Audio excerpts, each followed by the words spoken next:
옆을 향해서요. 예수 그리스도 평화가 장로님과 권사님과 함께 하시길 바랍니다. 먼저 안내드릴 거는 오늘 우리 반주사들이 몸이 불편해서 일부 예배는 우리 위대한 대타 반주사가 오셨습니다. 잘 참조하시고 우리 함께 마음을 모으시고 기도하겠습니다. 다 같이 기도하겠습니다. 온 땅이 하나님께 즐거운 소리를 낼지어다. 그의 이름의 영광을 찬양하고 영화롭게 찬송할지어다. 아멘. 하나님, 바쁜 일상 가운데 저희들 오늘도 주의 성전으로 이끄시고 만왕의 왕이신 우리 아버지 하나님을 배울 수 있는 큰 은혜를 주시니 감사합니다. 우리가 다 이 영광의 자리에 나와 우리 주를 배우며 주께 경배하나이다. 오 하나님, 우리 예배를 기쁘게 받으시옵소서. 예수님 이름으로 기원하옵나이다. 아멘. 우리 일어나셔서 39장 우리 찬송 올리겠습니다.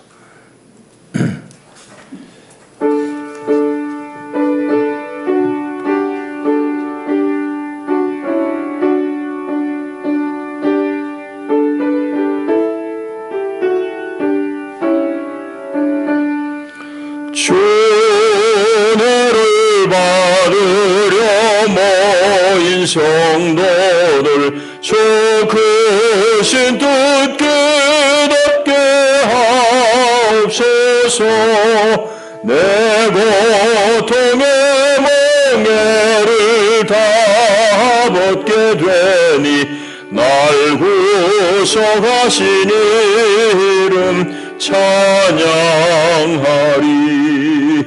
주리를 곁에서 인도하시니 그 거룩한 나라가 이루어지네.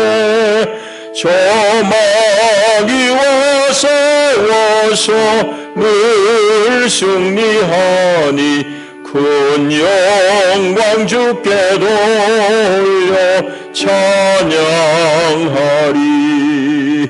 주리의 방패와 창검 되시니 나 승리의 주님을 따릅니다.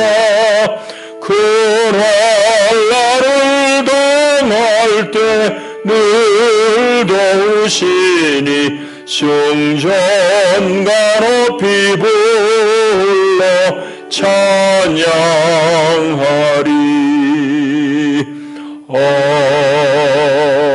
아멘.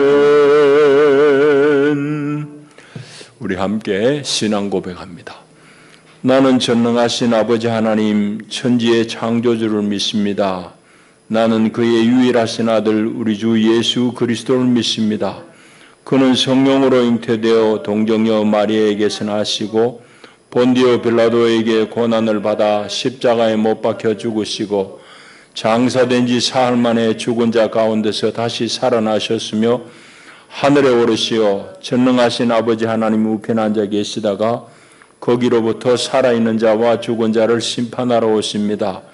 나는 성령을 믿으며 거룩한 공교회와 성도의 교제와 죄를 용서받는 것과 몸의 부활과 영생을 믿습니다. 아멘. 우리 정숙자 권사님 기도하시겠습니다.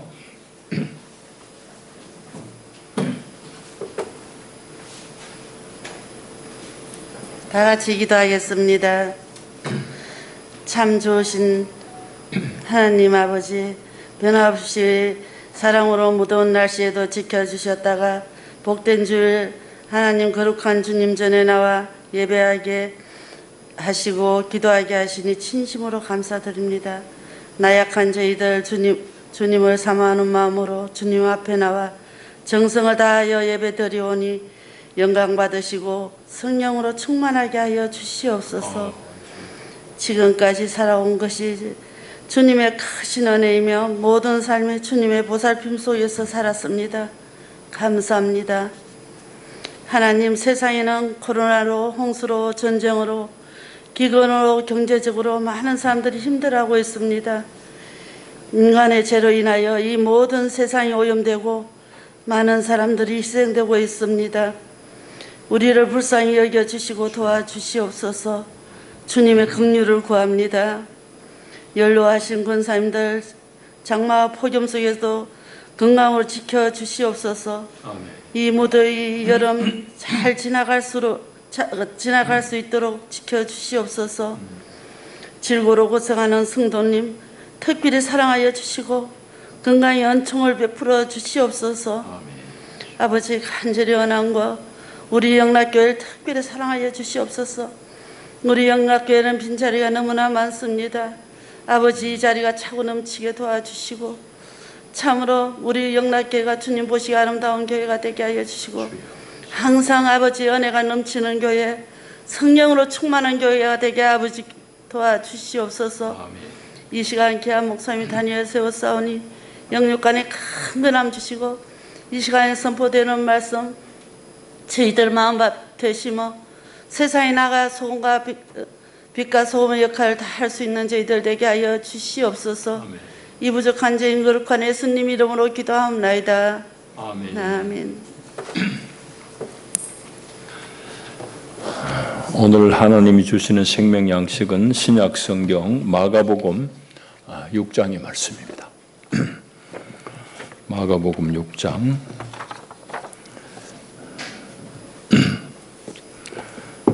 1절부터 13절까지의 말씀입니다. 이제 하나님의 말씀을 경청하십시오. 예수께서 거기를 떠나사 고향으로 가시니 제자들도 따르니라. 안식일이 되어 회당에서 가르치시니 많은 사람이 듣고 놀라 이르되 이 사람이 어디서 이런 것을 얻었느냐? 이 사람이 받은 지혜와 그 손으로 이루어지는 이런 권능이 어찌 됨이냐? 이 사람이 마리아의 아들 목수가 아니냐? 야고보와 요셉과 유다와 시몬의 형제가 아니냐? 그 너희들이 우리와 함께 여기 있지 아니하냐 하고 예수를 배척한지라. 예수께서 그들에게 이르시되 선지자가 자기 고향과 자기 친척과 자기 집 외에서는 존경을 받지 못함이 없느니라 하시며 거기서는 아무 권능도 행하실 수 없어 다만 소수의 병자에게 안수하여 고치실 뿐이었고 그들이 믿지 않음을 이상히 여기셨더라. 이에 모든 촌에 두루 다니시며 가르치시더라. 12 제자를 부르사 둘씩 보내시며 더러운 귀신을 제어하는 권능을 주시고 명하시되 여행을 위하여 지팡이 외에는 양식이나 배낭이나 전대의 돈이나 아무것도 가지지 말며 신만 신고 2벌 옷도 입지 말라 하시고 또 이르시되 어디서든지 누구의 집에 들어가거든 그곳을 떠나기까지 거기 유하라. 어느 곳에서든지 너희를 영접하지 아니하고 너희 말을 듣지도 아니하거든 거기서 나갈 때에 발 아래에 먼지를 떨어버려 그들에게 증거를 삼으라 하시니 제자들이 나가서 회개하라 전파하고 많은 귀신을 쫓아내며 많은 병자에게 기름을 발라 고치더라. 아멘. 기도합니다. 하나님 아버지 감사합니다. 참으로 분유한 세상입니다. 우리를 위협하는 여러 일들이 많이 일어납니다. 온 지구적으로도 또 국내적으로도 여러 혼란스러운 상황이 이어지고 있습니다. 그 가운데 오늘도 우리의 믿음을 지켜주시고 우리를 주님 전에 부르셔서 주를 배웁게 하시고 주님 이 시간도 우리에게 친히 주의 말씀을 주시니 감사합니다. 온 마음으로 주님께서 우리에게 하시는 말씀을 우리가 듣겠습니다. 듣고 주님의 기뻐하시는 길을 우리가 뒤따르겠나이다. 주여 친히 말씀하여 주옵소서. 예수님 이름으로 기도하옵나이다. 아멘.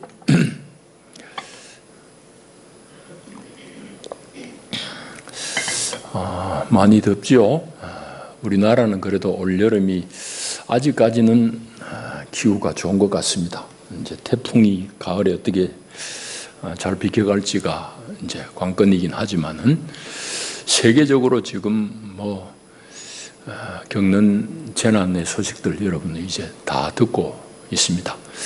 작년에는 북미 서해안 따라 가지고 아주 초고온 현상 때문에 사람들이 많이 죽었다는 소식 들었는데 올해는 이제 그것이 유럽으로 옮겼습니다. 그래서 유럽의 스페인, 영국 이런 이태리 이런 쪽으로 또 보면은 이태리 또 그리스 이쪽으로 산불이 많이 일어나고 그랬는데 45도, 6도, 영국이 40 몇 도까지 올라가는 그런 데는 시원해서 에어컨이 없거든요. 그야말로 노약자들 여름 더위에 팍팍 쓰러집니다. 얼마나 참 우리가 사는 이 지구가 지금 온 질서가 무너져 있습니다. 우리 그리스도인들이 제대로 하나님의 말씀을 잘 듣고 우리가 실행을 해야 될 것입니다. 주중에 우리 노회 어떤 목사님 네 분이 이제 우리 가정을 방문했습니다. 여러 가지 얘기를 하는 중에 저하고 나이 또래는 거의 비슷한데 젊은 시절, 전도사 시절의 이 얘기를 이제 저에게 이야기하는 거예요. 그래서 그분은 좋은 대학을 나오고 이제 신대공을 졸업했는데 하나님 앞에 특별한 부르심이 있어가지고 서울대학교 앞에 봉천동, 옛날 그 전부 산동네거든요. 판자촌입니다. 거기 가서 이제 빈민 목회를 서울대생들하고 같이 이제 그렇게 빈민들을 섬기는 그런 사역을 했습니다. 그 빈민 목회로 이제 사역을 처음 시작했는데 그것만으로는 이제 자기 생활이 안 되니까 한편으로는 기존의 엘리트 교인들이 많이 모이는 대학교회, 큰 대학교에 가서 또 이제 사역도 했습니다. 그런 중에 이분이 한날 주일날 설교한 것이 좀 못마땅했던지 그 교회에 유력한 분이 그만 이 전도사님 사임토록 그렇게 했습니다.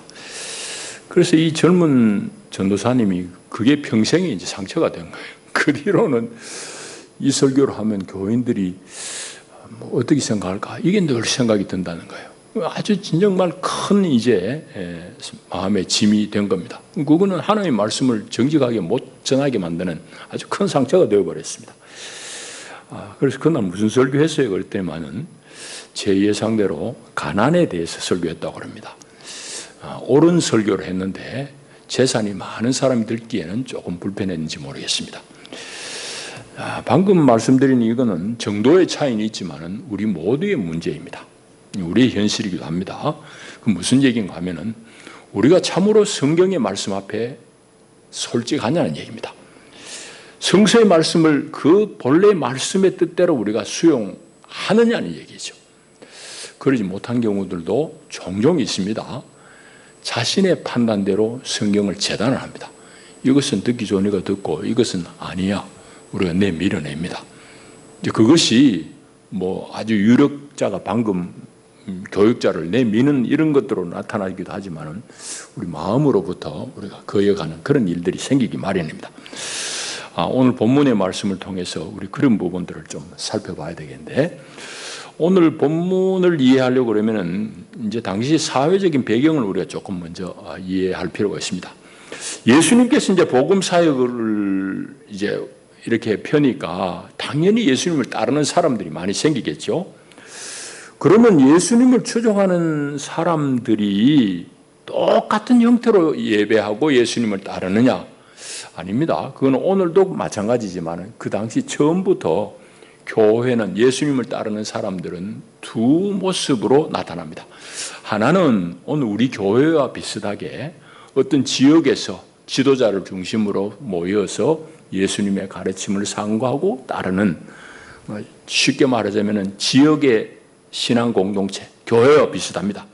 그런데 지금의 교회하고는 다르죠. 지금의 교회는 이제 이 공간 혹은 건물을 중심으로 모입니다만은 이때는 건물이 없을 때입니다. 다 가정에서 모일 때입니다. 어쨌든 지역에서 예수님을 따르는 이런 지역 공동체, 신앙 공동체로 이제 자리매김 말씀이 있고, 또 한 부류는, 또 한 형태는 어떤 모습인가 하면은 예수님의 말씀 그대로 그야말로 여기저기 다니면서 순회하면서 복음을 전하는 그런 전도자 그룹이 생겼습니다.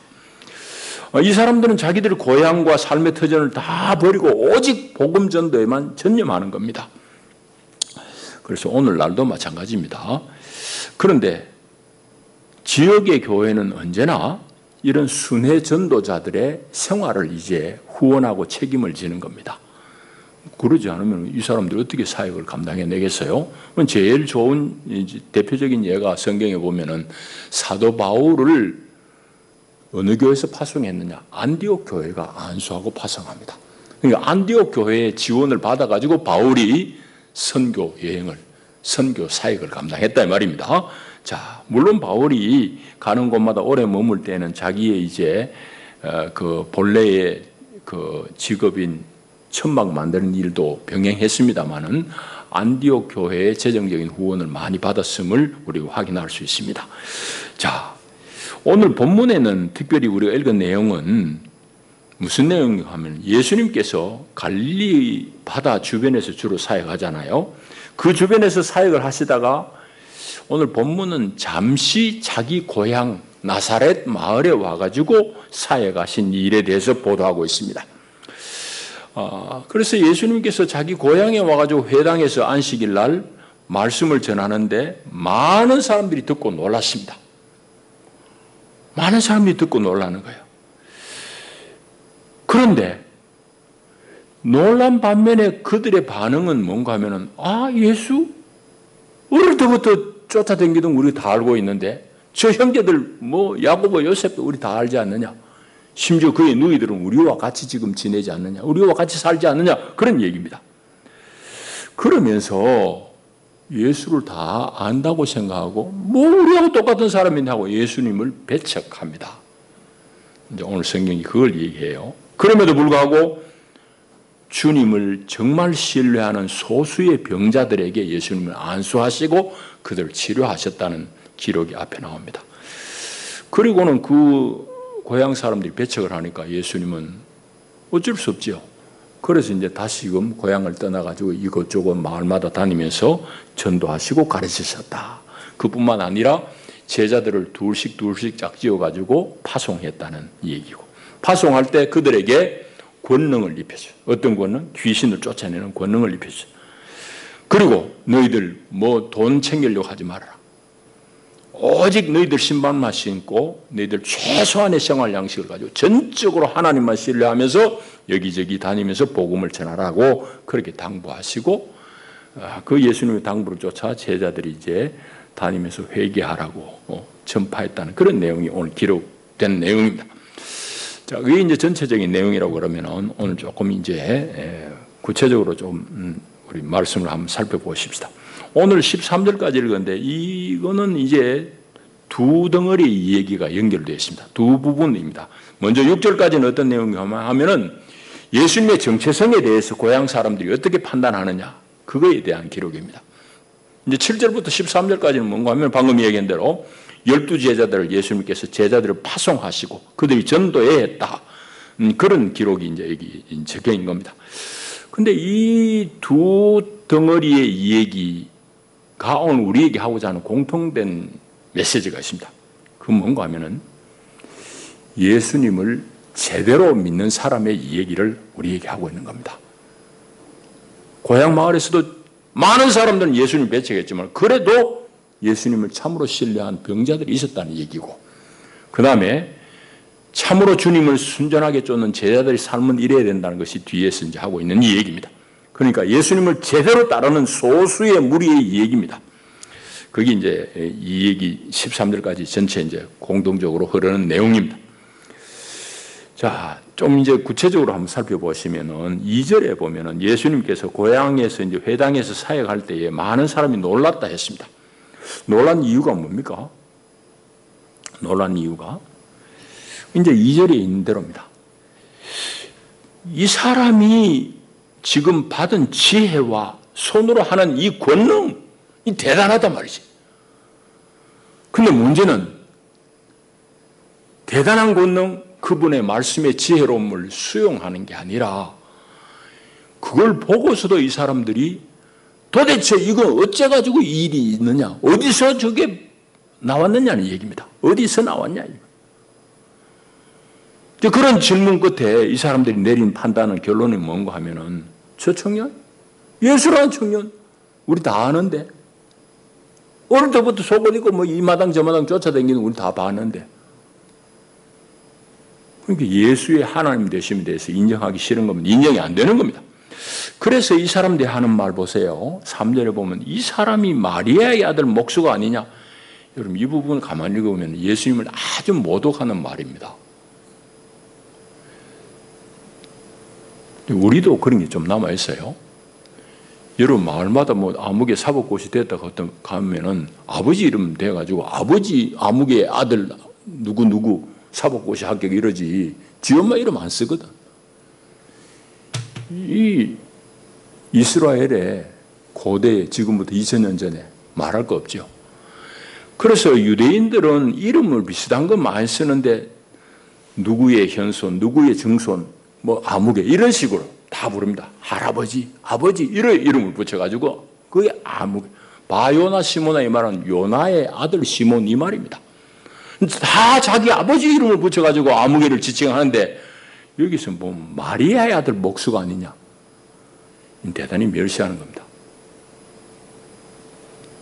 아마도 아버지 요셉이 죽었을지도 몰라요. 그럼에도 불구하고 유대인의 관습대로는 요셉의 아들 예수 이렇게 불러야 됩니다. 마리아 아들 목수 아니냐? 대단히 천대하는 그런 표현입니다. 그러니까 이 사람들은 예수님을 아예 무시하기로 작정한 거예요. 이 말만 봐도. 그리고 지금 뒤에 이어진 말은 그의 형제 야고보, 요셉, 유다, 시몬 다 그들 형제잖아. 그리고 그 너희들은 지금도 우리와 함께 살지 않느냐 이 말입니다. 그러니까 이 고향 마을 사람들이 대부분이 예수님을 배척한 이유는 한 가지입니다.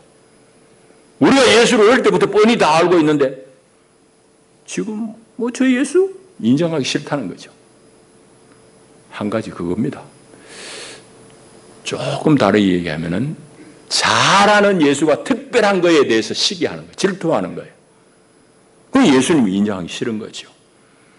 그러니까 예수님이 어떻게 하겠어요? 이거 무슨 기계로 그냥 뭐 사람을 찍어낼 수는 없잖아요. 안 받아들이는 사람 앞에 복음의 능력이 나타날 리가 없습니다. 예수님 이상히 얘기. 오늘 이제 6절에 보면 이상히 얘기했다.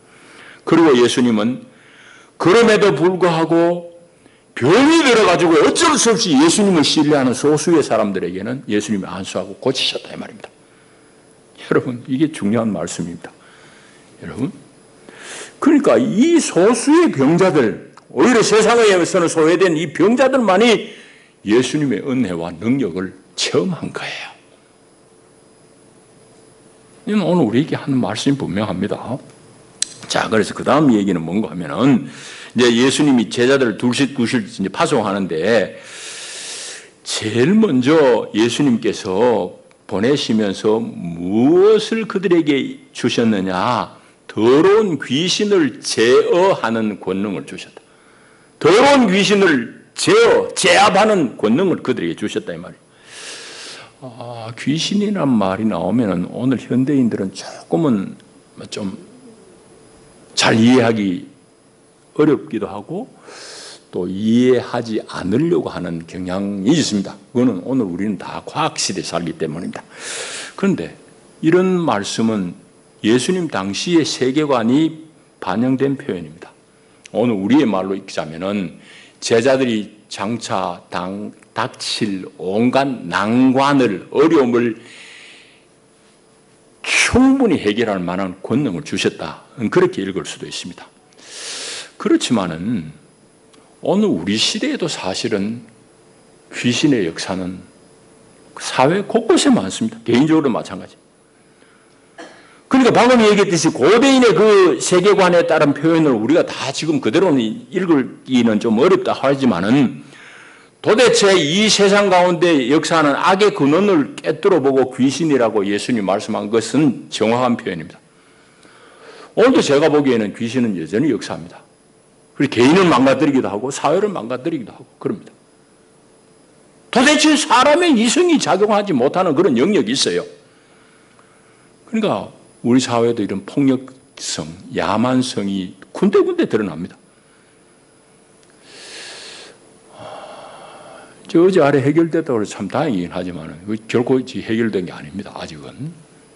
그대로 우리 사회 밑바탕에 흐르는 해결되지 않은 문제인데 그런 것들을 보면서 우리 사회의 이 미개성 도대체 이해가 안 돼요. 저로서는. 무슨 얘기를 하려고 하는 거 하니까 대우조선의 그 하청 노동자들 여러분 그 파업하는 것 뉴스에 많이 보도돼서 다 아시죠?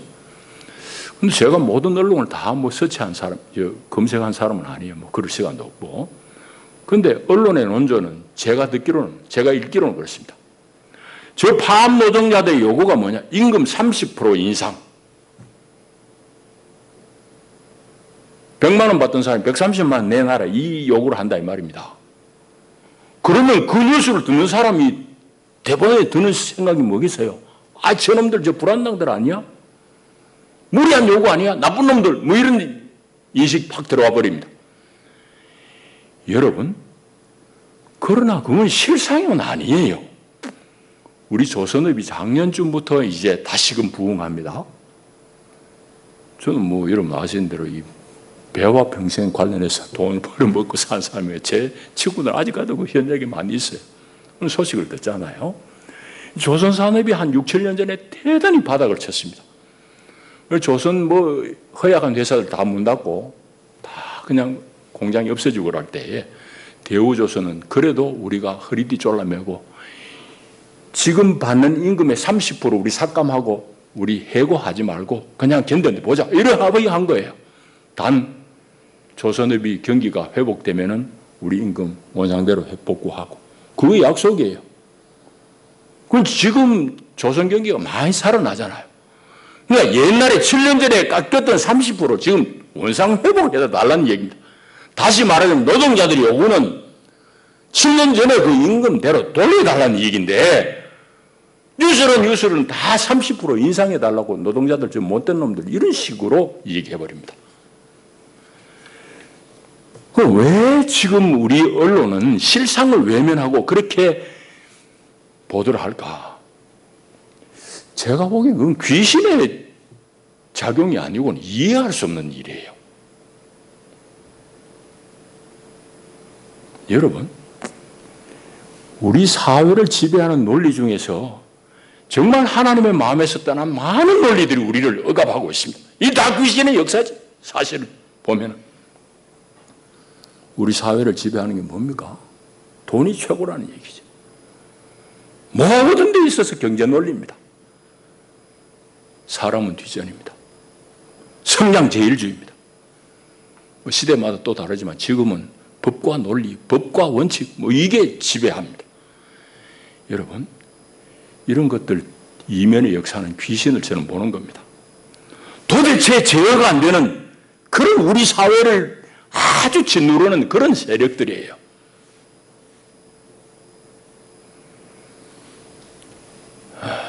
제자들에게 그걸 제어하는 능력을 주셨단 말이에요. 자, 그 다음에 제자들, 예수님의 복음을 들고 나가서 전파하고 회개를 선포하는 예수님의 뒤를 전심으로 따르는 자들의 중심이 뭐어야 되는지를 8절 이하에 쓰고 있습니다.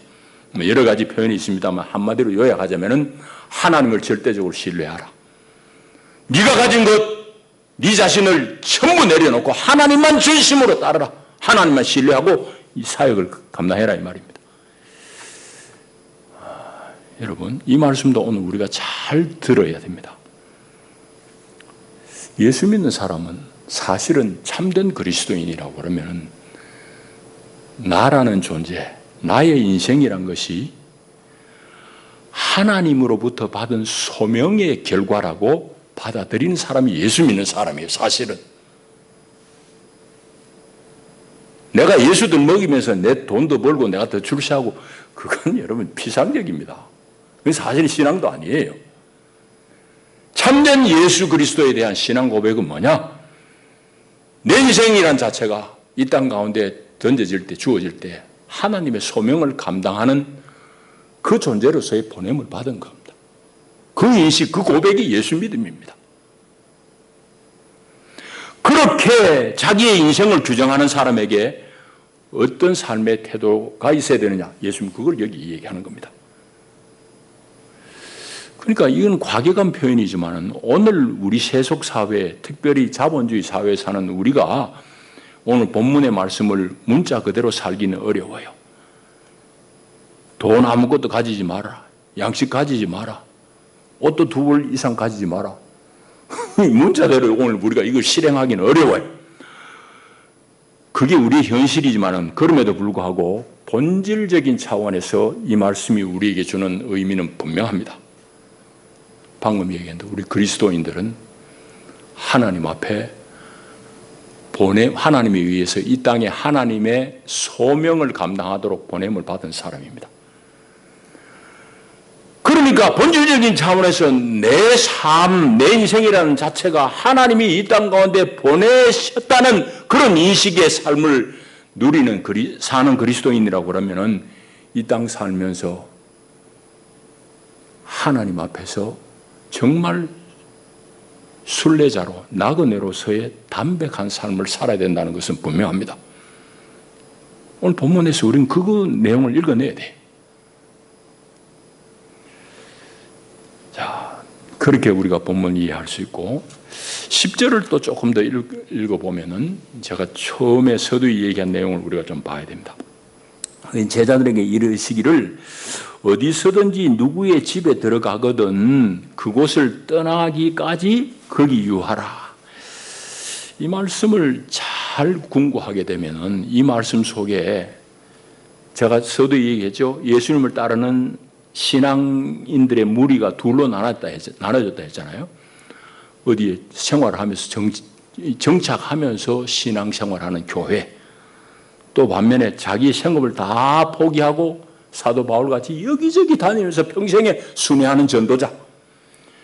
그 순회하는 전도자들에게 어디서든지 누구 집에 들어가거든 이래요. 여기 집이 뭐 아무개 안시집에 김씨집에 그런 의미가 아니에요. 이 말씀을 가만히 읽어보면은 어디에 교인 집입니다. 다시 우리의 말로 하면 어느 교회입니다. 그때는 건물이 없을 때니까.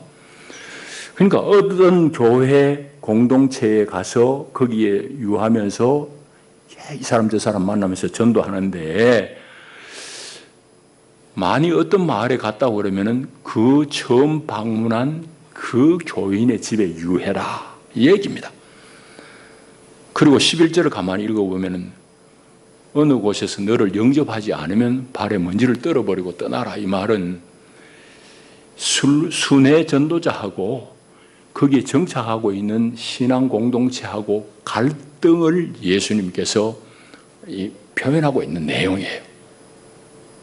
그 정도까지 이 본문을 여러분 읽으면 아주 깊이 읽어진 겁니다. 자, 그렇게 이제 예수님 말씀하시는 거예요. 그리고 오늘날도 마찬가지입니다. 선교단체하고 교회하고는 때로는 갈등하고 때로는 보완하면서 쭉 같이 나아가고 있어요. 오늘도 그래요. 여전히. 지금은 조금 잠잠한 우리나라에서는. 한 10년 전에는 교회 강단에서 선교단체들을 막 그냥 혼내는 그런 설교들 꽤 했습니다. 그런 때가 있었어요. 언제나 이거는 이제 우리의 풀어야 될 과제입니다. 자, 그게 이제 오늘 본문에 나타나 있습니다. 이제 위에 이 얘기를 하십시다. 예수님에 대한 사실, 그 사실을 내가 아무런 편견 없이 받아들이냐는 얘기를 우리가 해봐야 됩니다. 여러분, 여기 지금 고향 마을의 사람들은 예수님이 하시는 말씀의 지혜로움과 그 손으로 행하시는 권능을 보고 다 놀랐어요. 이건 사실이에요. 팩트예요.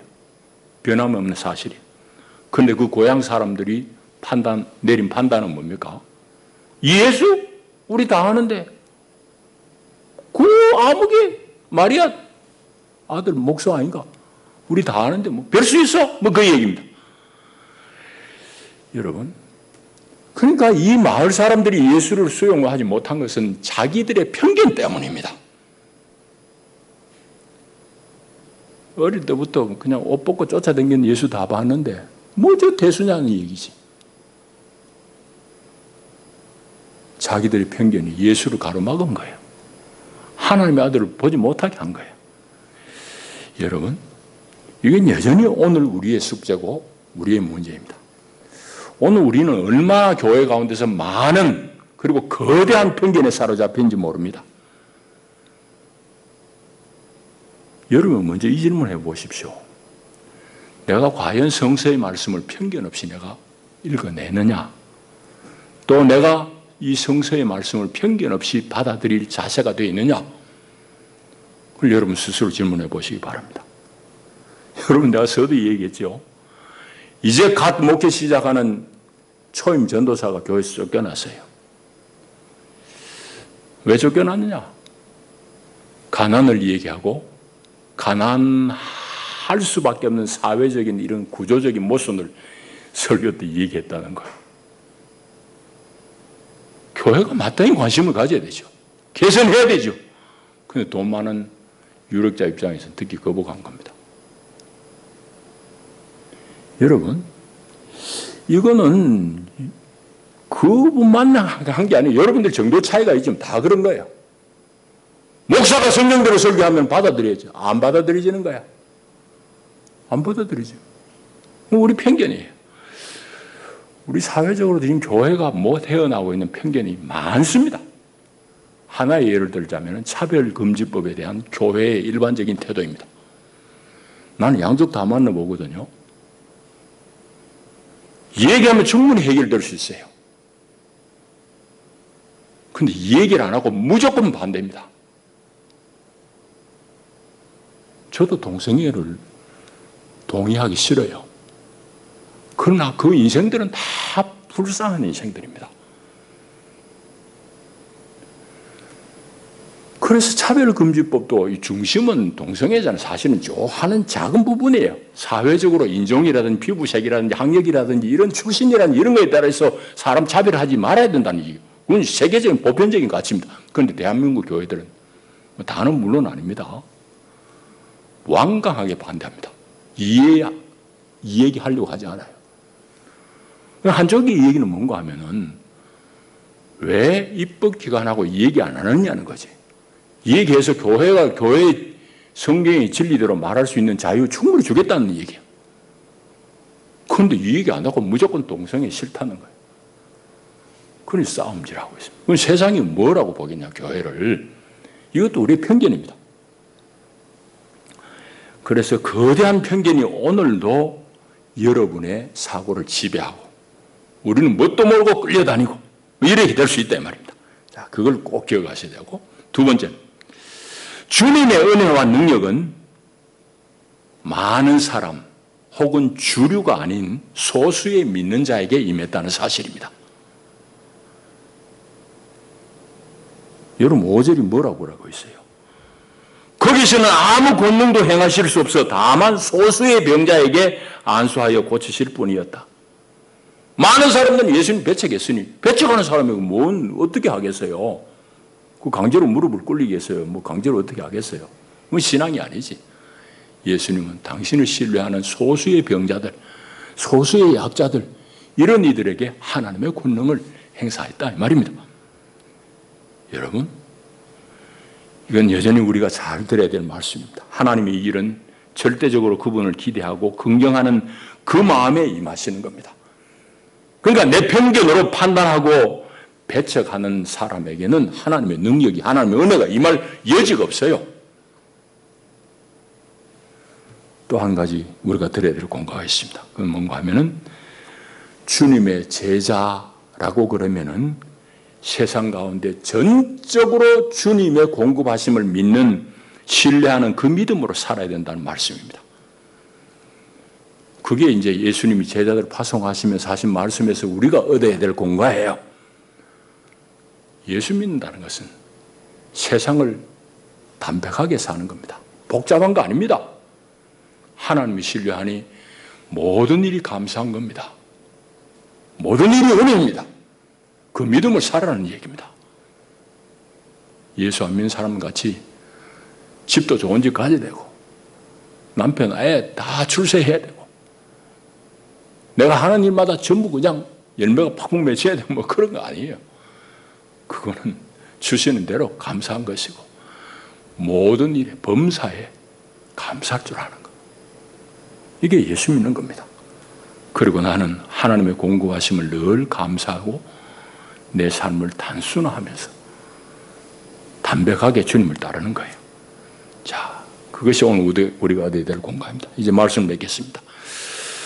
내 생각, 내 인식 너머의 하나님은 역사합니다. 그 하나님을 못 보게 하는 것은 내 인식, 내 편견 때문이에요. 여러분의 범주, 여러분의 범위 안에 예수님을 가두려고 하지 마시기 바랍니다. 그런 분들은 예수님 능력을 체험할 수 없어요. 여러분 힘을 다해서 주님을 신뢰하시고 주님을 의지하는 삶을 살 수 있기를 축복합니다. 그에게 하나님이 주시는 자유와 풍성함이 있는 것입니다. 기도합니다. 주님 은혜와 사랑이 큽니다. 오늘 우리도 나사렛의 많은 사람들처럼 우리 나름대로의 신앙적인 편견이 있어서 예수님의 말씀을 제대로 듣지 못합니다. 아버지, 우리 눈 여셔서 주님을 바라보게 하시고 우리 편견 다 깨뜨리시고 주님을 받아들이게 하옵소서. 예수님 이름으로 기도하옵나이다. 아멘. 우리 397장 찬송하시면서 준비하신 예물 봉헌하겠습니다.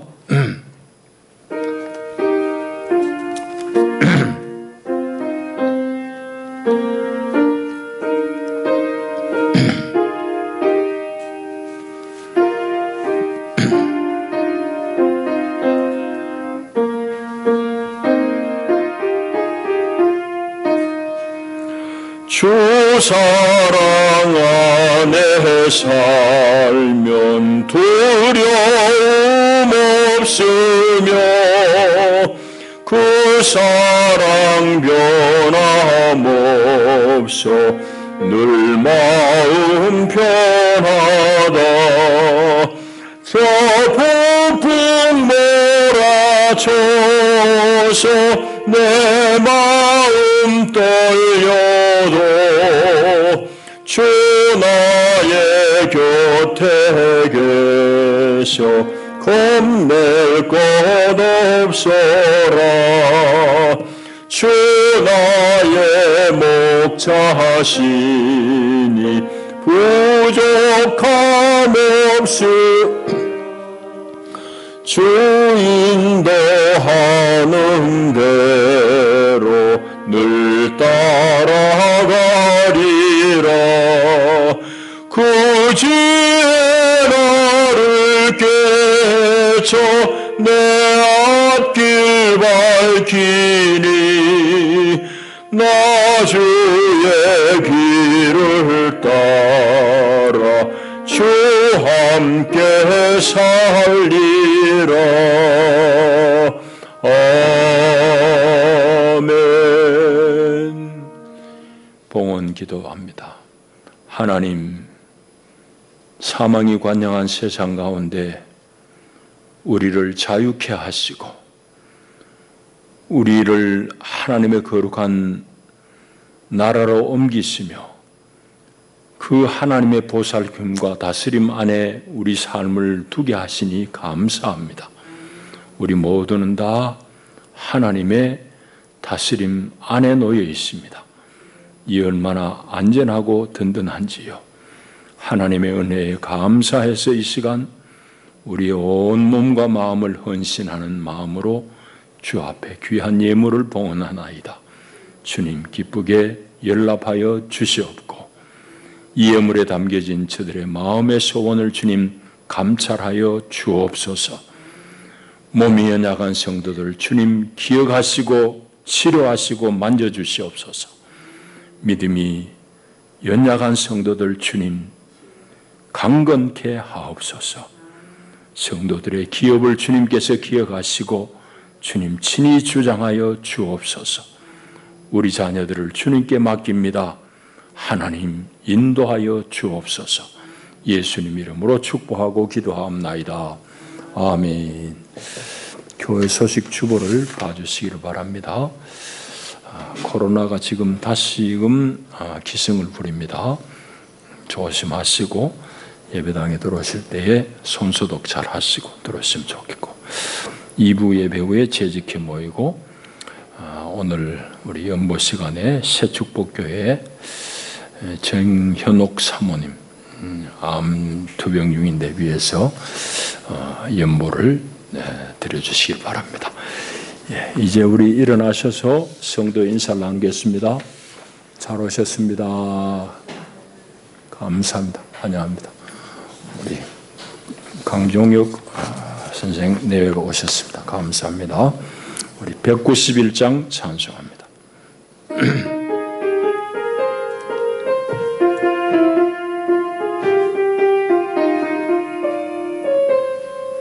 내가 매일 기쁘게 술래길 행함은 주의 팔이 나를 안보하니요. 내가 주의 큰 복을 받는 참된 비결은 주의 영이 함께함이라. 성령이 계시네 할렐루야 함께하시네. 좁은 길을 걸으며 밤낮 기뻐하는 것 주의 영이 함께함이라. 세상 모든 욕망과 나의 모든 정욕은 십자가에 이미 못을 박았네. 오든 밤이 지나고 무거운 짐 벗으니 주의 영이 함께함이라. 성령이 계시네 할렐루야 함께하시네. 좁은 길을 걸으며 밤낮 기뻐하는 것 주의 영이 함께하니라. 아멘. 하나님의 복을 받으십시다. 우리를 죄에서 구원하신 주 예수 그리스도의 은혜와 우리 온 삶과 온 역사를 홀로 주관하시는 우리 아버지 하나님의 다함이 없으신 사랑과 보혜사 성령의 위로하시고 격려하시며 일으키시는 교통의 은혜가 참으로 우리 자아를 넘어 하나님을 온전히 받아들이며 신뢰하는 마음으로 주의 뒤를 따르기를 결단하는 하나님의 사람들 가운데, 저들의 가정과 경영하는 모든 일 가운데 영원히 함께 하시기를 축원하옵나이다. 아멘. 아멘. 예배 마쳤습니다. 감사합니다.